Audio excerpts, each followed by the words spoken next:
Person Zulqarnain Haider हमें join कर रहे हैं, बहुत शुक्रिया।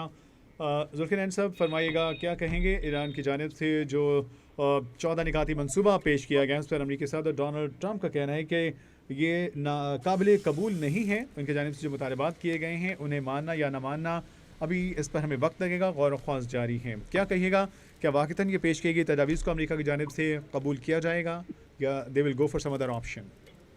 देखें, ईरान मुसलसल जो है अमेरिका को one proposal followed by another proposal मुख्तलिफ, ये कमोबेश तीसरी प्रपोजल है जो ईरान ने जो है यूएस को दी है। पहले 5 नुकाती उसने दिया था, उसके बाद लेटर फिर मेनली 2 से 3 नुकाती था, और अब ये 14 एक और कम्प्रिहेंसिव वन।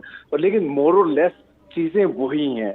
आप कह सकते हैं कि बस उस चीजों की नोक पलक सीधी करके वो जो ऑलरेडी आउटस्टैंडिंग इश्यूज चल रहे हैं, सबसे ज्यादा यूरेनियम का ही मसला चल रहा है, उसके ऊपर कोई पेशरफ्त नहीं है।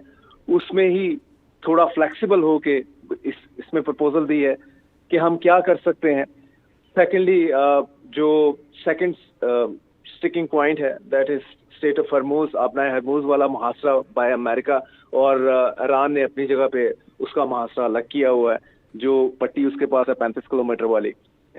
तो बेसिकली अगर हम इन पॉइंट्स को ही बात कर लें तो अब ईरान करता यह है कि अपने से उतार के मुद्दा जो है वो अमेरिका की कोर्ट में डाल देता है, कि अमेरिका को कहता है कि भाई तू फ्लेक्सिबिलिटी शो कर। उसके फौरन बाद होता यही है कि अभी आपने डोनाल्ड ट्रंप साहब का स्टेटमेंट देखा होगा, वो कहते हैं जी कि मैं कोई खास सेटिस्फाई नहीं हूँ, ऑल्दो कि मैंने ये सारा फ्रेश प्रपोजल देखा नहीं है, लेकिन फिर भी मैं कोई ज्यादा सेटिस्फाई नहीं हूँ और मैं चाह रहा हूँ कि ईरान डू मोर करे। तो ये जब तक दोनों तरफ से दोनों पार्टीज जो हैं वो फ्लेक्सिबल नहीं होती, फ्लेक्सिबल एटीट्यूड के साथ नहीं आती, तो ब्रेक थ्रू होने के चांसेस नेक्स्ट टू इम्पॉसिबल लग रहे हैं।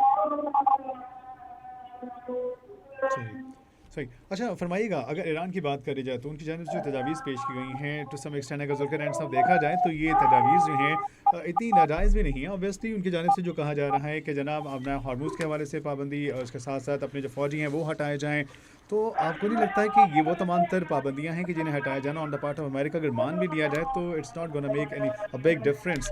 तो क्या समझते हैं, क्या वाक़तन इस पर मुस्तकिल अमन के हवाले से एक्सपेक्टेशन जो की जा रही हैं वो हो पाएंगी, या फिर एक नई जंग की तैयारी होने जा रही है और फिर ऑब्वियसली वो क्या तमाम तर उसके आउटकम्स होंगे, उसके जो आफ्टर इफेक्ट्स होंगे वो सब बेहतर है? जी बिल्कुल। देखिए, अभी इस फ्रेश प्रपोजल में ईरान की जानिब से है कि इमीडिएटली जो है वो इसराइल जो है वो लेबनान का मुहासरा छोड़े, वहाँ पे साउथ लेबनान में जो उसने फौजें उतारी हैं वो वकेट करे, और ना सिर्फ ये कि वहाँ पे भी परमानेंट सीज फायर हो और लेबनान को ऑन बोर्ड करें। पॉइंट ये है कि अमेरिका जो है वो सिर्फ और सिर्फ अपना मामला तो देख नहीं रहा, वो इसराइल का इंटरेस्ट प्रोटेक्ट करने के चक्कर में है।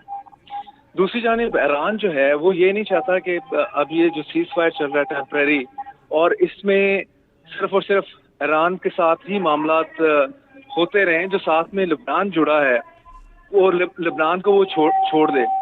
ईरान ऐसा नहीं चाहता। तो प्रॉब्लम ये है कि अमेरिका अब एक छोटी सी बदमाशी तो की हुई है ना, उसका मुहासरा किया हुआ है अपना हरमुज का, और जब ईरान ने यूनिलैटरली अपना मुहासरा खत्म किया था वहां से, तो उसको रेसिप्रोकेट करना चाहिए था अमेरिका को। अमेरिका नहीं कर रहा, तो लग यही रहा है कि अमेरिका समझता है कि मैं जितना ज्यादा इस पे प्रेशर बिल्ड करके रखूंगा ईरान को, और ईरान को पूरी तरह से घेर के रखूंगा, तो जो मैं डिमांड कर रहा हूँ तो ये उन डिमांड्स को ये मीट करेगा और हमारे आगे सरेंडर कर देगा। लेकिन आपके सामने है, ईरान तो एक लम्हे के लिए भी दुनिया में किसी को नहीं लगा कि ईरान जो है वो घबरा गया है, डर गया है। ईरान तो स्ट्रांगली खड़ा है और वो कहता है कि मैं जंग के लिए भी तैयार हूं अगर आपने दोबारा से स्टार्ट करनी है। तो ये इसीलिए अमेरिका को चाहिए कि सबसे पहले अपना हरमुज का मुहासरा वो छोड़ दे। अगर वो छोड़ता है तो उसके बाद ये टेबल पे आ जाएंगे स्टेट वे। तो मेरा ख्याल है कि जब तक अपना हरमुज वाला मामला सीधा नहीं होता, साथ में अब वो ये नए पॉइंट्स में लेबनान वाला मामला ज्यादा पुश किया है ईरान ने, तो आई थिंक ये दोनों चीजें हैं, इसके ऊपर अमेरिका को ही फ्लेक्सिबल होना पड़ेगा। नहीं होता तो उसके बाद फिर क्या सीन बनता है दुनिया के सामने होगा। सही। अच्छा सर, अब जैसा कि अब कांग्रेस को इस पर डिसाइड करना है, चूँकि अब इस कानून के मुताबिक कि अगर सदर जो है वो एक लिमिटेड टाइम के अंदर जंग ख़त्म नहीं करता है तो ऑब्वियसली उसे ख़त भी लिख दिया गया है। तो आप क्या समझते हैं कांग्रेस की जानिब से कि क्या किया जा सकता है? क्या फ़ैसला जो है इरानियन जो तमाम तो मुतालबात सामने आ रहे हैं उसके साथ की फ्लेक्सिबिलिटी के साथ सामने आता है, या फिर कोई रिजिड स्टेटमेंट्स जैसे हमेशा पहले से सामने आती रही हैं, कोई इसी तरह की स्टेटमेंट को एक्सपेक्ट किया जा सकता है on the part of American? देखें, कांग्रेस वाला जो इसके कॉन्स्टिट्यूशनल बार तो लग गई है डोनाल्ड ट्रंप के ऊपर, अगर दोबारा से जंग शुरू करनी है तो इसका अप्रूवल रिक्वायर्ड होगा। लेकिन जिस तरह का मिजाज है डोनाल्ड ट्रंप का हमने माजी में देखा है, मुझे लगता है कि जब उन्होंने माइंड मेकअप कर लिया दोबारा से जंग में जाने का, अगर इसराइल के साथ ये चीज उन्होंने तय कर ली या इसराइल ने उनसे ये चीज तय करवा ली, तो फिर शायद ये कांग्रेस को भी बॉदर नहीं करेंगे और जो इनका जो टारगेट है ये उसे अचीव करने के लिए कोई भी हद क्रॉस करने के लिए जाएंगे।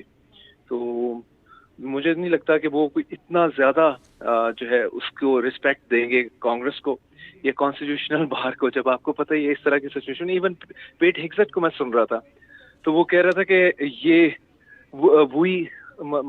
We not caring about anything in the way of our objectives ना, हम अपने ऑब्जेक्टिव अचीव करेंगे, उसमें हमें कोई लॉ का रेफरेंस ना दे, हमें कोई कॉन्स्टिट्यूशन का रेफरेंस ना दे।